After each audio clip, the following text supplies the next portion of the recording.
ഗാന്ധിയുടെ ചങ്കിലെ ചോര നിങ്ങളുടെ കൈകളിലുണ്ട്. പത്മനാഭ വെറുതെ ഒച്ചണ്ടാക്കിയിട്ടല്ല, പറയുന്നങ്ങോട്ട് കേൾക്കാം. ലീഗിനെ മതേതരത്വം പഠിപ്പിക്കുകയാണോ? ലീഗിനെ മതേതരത്വം പഠിപ്പിക്കാൻ നിങ്ങൾ പറഞ്ഞിട്ടില്ല കേട്ടോ. ഇന്ത്യൻ ന്യൂനപക്ഷങ്ങളെ സംബന്ധിച്ചുള്ള അരക്ഷിതാവസ്ഥയുടെ അവസാനത്തെ നിദർശനമാണ് ഈ ക്രിസ്മസ് ഈവ്. ഇത് കഴിഞ്ഞാൽ ക്രിസ്മസ് കഴിയും, ന്യൂ ഇയർ വരും, അടുത്ത ആഘോഷങ്ങൾ വരും. ഈ കാര്യത്തിലൊക്കെ ഈ അക്രമികൾക്കെതിരെയൊക്കെ എന്തെങ്കിലും നടപടി ഉണ്ടാവുമെന്ന് താങ്കൾ പ്രതീക്ഷിക്കുന്നുണ്ടോ?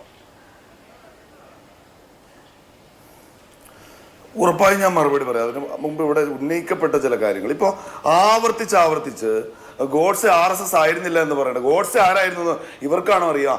ഗോപാൽ ഗോഡ്സെ, നാഥുറാം ഗോഡ്സെയുടെ സഹോദരൻ, ഗാന്ധി വധ കേസിൽ കൺവിക്ട് ചെയ്യപ്പെട്ടയാൾ 64 ജയിലിൽ നിന്ന് പുറത്തു വന്നു.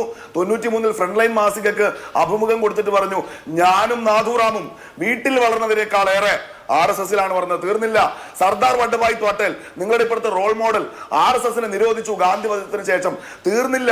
ഗാന്ധി കൊല്ലപ്പെട്ട ദിവസം, ഗാന്ധി രക്തസാക്ഷി ദിനത്തിൽ ഇവര് ഗാന്ധിയുടെ പ്രതിമ ഉണ്ടാക്കിയിട്ട് അഭിലാഷ് വെടിവെച്ച് കളിച്ചു. ആ സ്ത്രീയുടെ പേര് പൂജ ശകുൻ പാണ്ഡെ. അവർ ഹിന്ദു മഹാസഭയുടെ നേതാവാണ്. ഡൽഹിക്കടുത്ത് ഗോഡ്സെയുടെ പേരിൽ ഒരു ക്ഷേത്രമുണ്ട്, അത് നടത്തുന്ന ആളിന്റെ പേര് ആകാശ് ശർമ്മ. ഇവരൊക്കെ ഹിന്ദു മഹാസഭക്കാരാണ്, ഇവരൊക്കെ VSPക്കാരാണ്. ഗാന്ധിയുടെ ചങ്കിലെ ചോര നിങ്ങളുടെ കൈകളിലുണ്ട്. പത്മനാഭ വെറുതെ ഒച്ചണ്ടാക്കിയിട്ടല്ല, പറയുന്നങ്ങോട്ട് കേൾക്കാം. ലീഗിനെ മതേതരത്വം പഠിപ്പിക്കുകയാണോ? ലീഗിനെ മതേതരത്വം പഠിപ്പിക്കാൻ നിങ്ങൾ പറഞ്ഞിട്ടില്ല കേട്ടോ.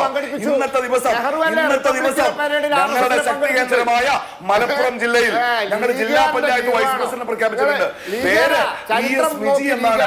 അവർ ദളിത് സ്ത്രീയാണ്, ജനറൽ സീറ്റിലാണ്. ഞങ്ങളെ മതേതരം പഠിപ്പിക്കാൻ ഇനി 1000 വട്ടം ധരിച്ചാൽ ശ്രീ പത്മനാഭൻ വളരില്ല. മനസ്സിലാക്കിക്കോ കേട്ടോ. ഈ രാജ്യത്തെ വെട്ടിമുറിച്ച നിങ്ങളാണെന്നേ, നിങ്ങളാണെന്ന് നിങ്ങളാണ്. മദൻമോഹൻ മാളവ്യ ആരായിരുന്നു? സവർക്കർ ആരായിരുന്നു? പത്മനാഭൻ അറിയവരൊക്കെ ആരാണ്?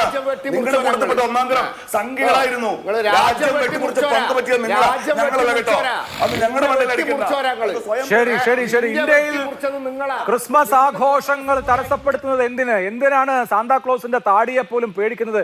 എന്തിനാണ് കുർബാന തടസ്സപ്പെടുത്തുന്നത്? എന്തിനാണ് കുർബാനയുടെ മുമ്പിൽ തടസ്സങ്ങൾ ഉണ്ടാക്കുന്നത്? എന്തുകൊണ്ടാണ് ക്രൈസ്തവ ന്യൂനപക്ഷത്തിന് ഇന്ത്യയിൽ ആത്മാഭിമാനത്തോടുകൂടി അവരുടെ ആഘോഷങ്ങൾ നടത്താൻ കഴിയാത്തത്? ഇതൊക്കെയായിരുന്നു ചോദ്യങ്ങൾ, പ്രശ്നങ്ങൾ, മറ്റു പല കാര്യങ്ങളും ചർച്ചയിൽ വന്നു. പക്ഷേ ഇന്ത്യ ഒരു മതേതര രാഷ്ട്രമാണ്. അതിന്റെ ഹൃദയത്തിലും ആത്മാവിലും ഓർപ്പിച്ചുകൊണ്ട് ചർച്ച അവസാനിപ്പിക്കാൻ നന്ദി 4 പേർക്കും.